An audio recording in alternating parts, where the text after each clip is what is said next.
मुंबई कला खेल और कार्य अनुभव शिक्षकों का मुंबई के आजाद मैदान में आंदोलन 20 जनवरी से लगातार शिक्षकों का अपनी मांगों को लेकर नियमों के आस पर मुंबई के आजाद मैदान में बैठे हैं।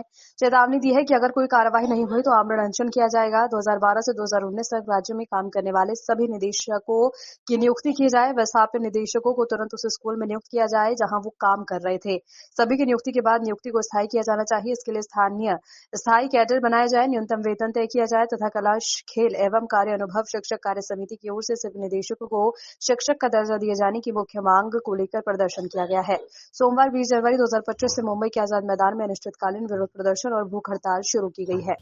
माझं नाव दीपक पवार, अध्यक्ष कला क्रीडा कार्य शिक्षक कृती समिती महाराष्ट्र। आमची प्रमुख मागणी ही आहे की महाराष्ट्र राज्यातील सन 2012 ते 2019 पर्यंत काम केलेल्या सर्व अंशकालीन अतिथी निदेशकांना 100 जी काही पटसंख्येची अट आहे ती शिथिल करून किंवा 6 ते 8 वर्गाच्या ऐवजी 1 ते 8, 5 ते 7 असा वर्ग करून किंवा 2-3 शाळा एकत्र करून 100 पट ही पूर्ण करून राज्यातल्या सर्व निदेशकांना नियुक्ती मिळावी, ही अशी आमची प्रमुख मागणी आहे।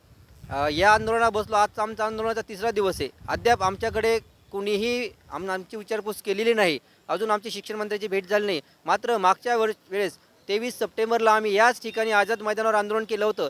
त्या आंदोलनादरम्यान शिक्षण मंत्री दीपक केसरकर, शिक्षण आयुक्त सूरज मांढरे व उपसचिव तुषार महाजन यांनी शिष्टमंडळाशी चर्चा केली आणि राज्यातल्या सर्व निदेशकांना नियुक्तीसंदर्भात गरज पडल्यास 2, 3, 4, 5 शाळा एकत्र करू असं आम्हाला त्या बैठकीमध्ये आश्वासन दिलं होतं। परंतु ते आश्वासन शासनानं पाळलं नाही।